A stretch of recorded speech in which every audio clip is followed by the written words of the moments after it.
دنیا حیران ہے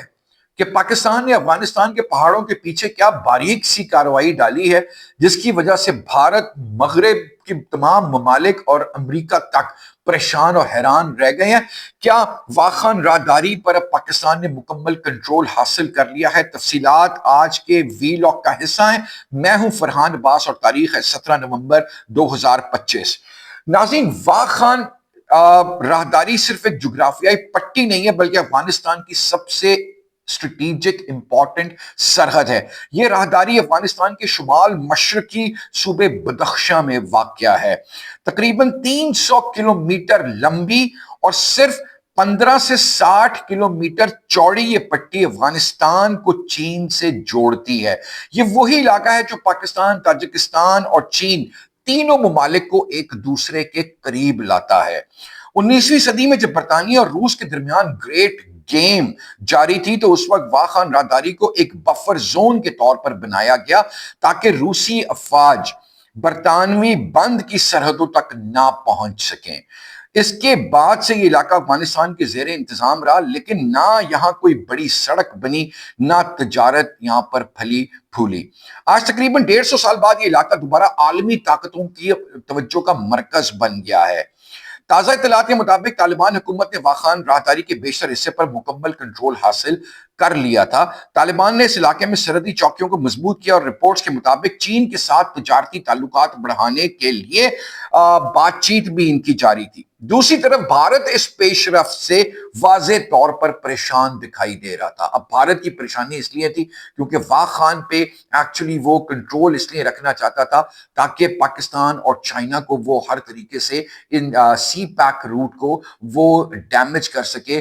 واخان راہداری پر تھرو افغانستان اپنا کنٹرول برقرار رکھے۔ کیونکہ اگر طالبان اور چین کے درمیان براہ راست زمینی رابطہ قائم ہوگا تو بھارت کا افغانستان سے اثر تقریباً ختم ہی ہو جائے گا۔ تو یہ وہ وجہ جو بھارت کی بے چینی تھی۔ اب پاکستان کے لیے اس کی اہمیت کیا ہے کہ پاکستان کے لیے واخان راہداری نہایت اہم ہے۔ یہ علاقہ گلگت بلتستان کے قریب واقع ہے جہاں سے پاکستان اور چین کا عظیم منصوبہ سی پیک گزرتا ہے۔ اگر طالبان چین کے ساتھ زمینی رابطہ بناتے ہیں تو مستقبل میں افغانستان کو سی پیک میں شامل کرنا ممکن ہو سکے گا، جو بھارت بالکل بھی نہیں چاہتا کہ یہ کسی بھی وقت میں پاکستان اور چین کے ساتھ افغانستان اس سی پیک منصوبے میں داخل ہو جائے۔ یہ پاکستان کے لیے معاشی اور سیکیورٹی دونوں لحاظ سے فائدہ مند ہوگا، اس لیے بھارت کو تکلیفیں بھی لگی ہیں۔ تاہم اس لیے افغانستان میں امن اور استحکام انتہائی ضروری ہے، جو ہمیشہ سے پاکستان بھارت کو اس کو افغانستان کو سمجھاتا چلا رہا ہے۔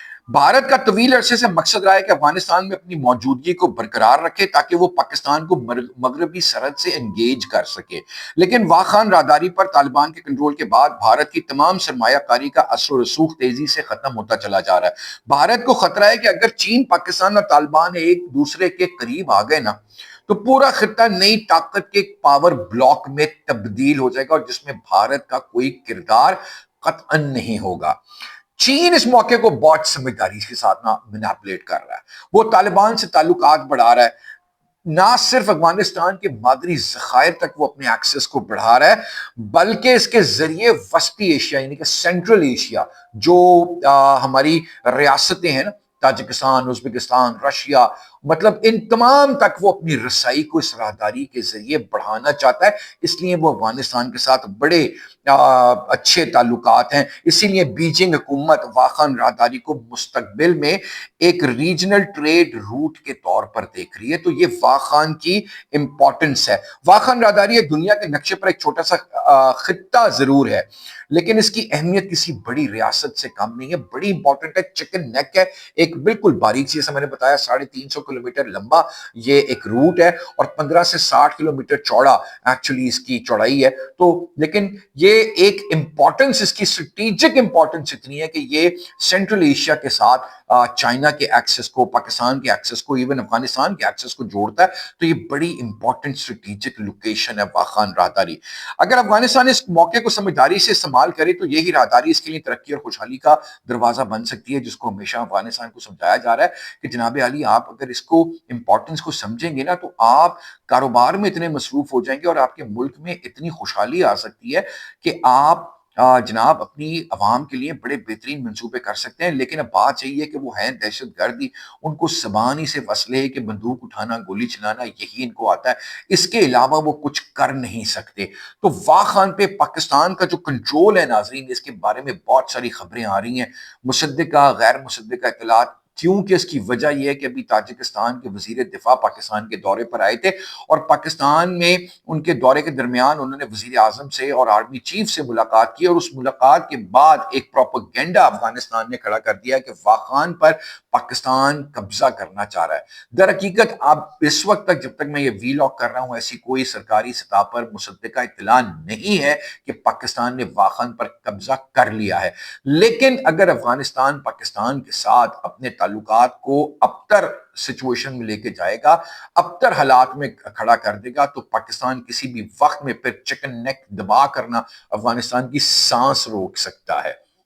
تو ابھی تک کے حالات کے مطابق ایسا کچھ بھی نہیں ہے کہ پاکستان نے کوئی قبضہ کر لیا واخان پہ، لیکن افغانستان کو اس چیز کا ڈر بہت زیادہ ہے، کیونکہ دوسری طرف افغانستان اب پاکستان کے ساتھ مجھے نہیں لگتا کہ وہ براہ راست جنگ چاہتا ہے، وہ بھی اپنی پراکسیز کو استعمال کرنا چاہتا ہے، تحریک طالبان کے ذریعے، بلوچستان لبریشن آرمی کے ذریعے، اور وہ تمام دہشت گرد گروپ گروہ جتھے کے ذریعے جو افغانستان میں پل بڑھ رہے ہیں، جن کی نرسری انہوں نے کھولی ہوئی ہے، جن کو یہ چلا رہے ہیں، جن کو یہ بنا رہے ہیں، تو یہ ان کے تھرو پاکستان کے اوپر یہ حملے کرتے رہیں گے۔ لیکن ایک براہ راست جنگ جو پاکستان نے جس طرح ان کو جواب دیا ہے، ان کے توپ خانوں کو تباہ برباد کیا، کابل میں تباہی پھیری، قندھار میں تباہی پھیری، اور بڑی اسٹریٹجکلی آپریشن کر کے ان کی لوکیشنز کو نشانہ بنایا گیا، تو اب یہ براہ راست جنگ تو نہیں کریں گے، اس لیے پاکستان سے یہ معافی کے طلبگار بھی بن رہے ہیں، یہ ثالثوں کے پاس بھاگ بھاگ کے جا رہے ہیں، کیونکہ دوسری طرف بھارت نے بھی فائنلی، اب نریندر مودی نے عقل مندی کا یہ فیصلہ کر لیا، ہوش آ گیا اس کو کہ وہ پاکستان کے ساتھ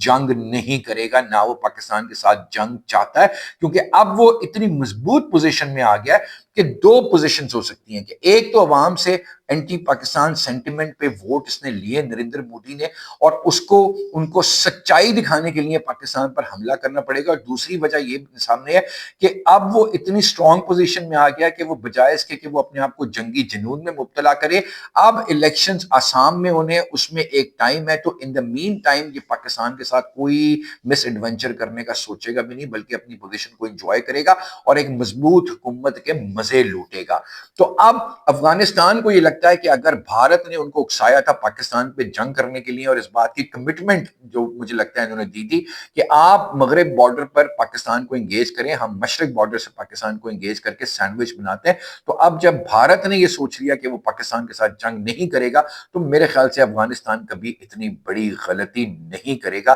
کہ افغانستان کی چیخیں نکل جائیں۔ ایکچولی پاکستان نے افغانستان کو بڑے آڑے ہاتھوں لیا، جس کا وہ امید بھی نہیں کر رہے تھے، وہ کہہ رہے تھے کہ ہر دفعہ برادر اسلامی